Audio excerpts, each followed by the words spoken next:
ఒక గవర్నర్ గారేమో నాకు స్పీచ్ పూర్తిగా నచ్చలేదు, నేను 2 లైన్లే చదివి వెళ్ళిపోతానని ఒక ఆయన వెళ్ళిపోతారు, ఒక స్టేట్ గవర్నర్.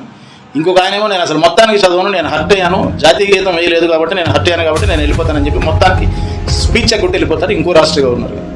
ఇంకొక ఆయన అయితే నేను తెచ్చుకున్న స్పీచే చదువుతాను, మీరు ఇచ్చిన చదవను, మీ మినిస్టర్ ఇచ్చిన స్పీచ్ నేను చదవను అంటారు.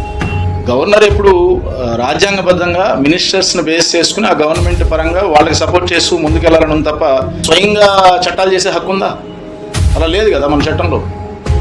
మరి దీన్ని ఏమంటారు? కంటెంప్ట్ ఆఫ్ కోర్ట్ అంటారు, అంటే కోర్టు ధిక్కారణ. మరి ఇది రాజ్యాంగ ధిక్కారణ కాదా ఈ గవర్నర్లు చేసింది?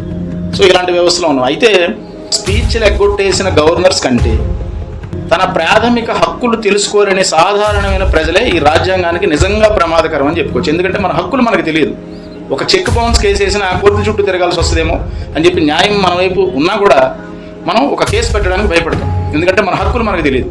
ఒక పోలీసు అరే తురే అన్నా సరే తుడుచుకుని వెళ్ళిపోతాం. ఏరా ఒరే అని అసభ్య పదజాలంతో మాట్లాడే అధికారం పోలీసులకు లేదు. మిమ్మల్ని ఇటు రారా అన్న ఇన్సల్టింగ్గా మాట్లాడే అధికారం పోలీసులు లేదండి. ఎందుకంటే మనం తిరిగి అడిగితే భయం చేస్తారు అంటే I can get away with that. ఇప్పుడు మిమ్మల్ని అని యూసే దట్ అరే వీడితే ఎందుకురా బాబు నువ్వు వెళ్ళిపోతారు మీరు. కానీ యూ ఇన్సిస్ట్ దేని ప్రకారం మీరు నన్ను అబ్యూస్ చేశారు చెప్పండి. అంటే పోలీస్ వ్యవస్థను నేనేమనట్లేదు, ఎందుకంటే డిఐజీ డీజీపీ స్థాయి వ్యక్తులు కూర్చోబెట్టి టీ ఇచ్చి మర్యాదపూర్వకంగా బాగానే మాట్లాడతారు.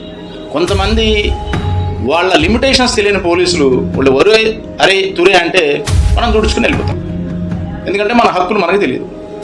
హక్కులు తెలియని సాధారణమైన ప్రజలే రాజ్యాంగానికి నిజంగా ప్రమాదకరమైన మనుషులు.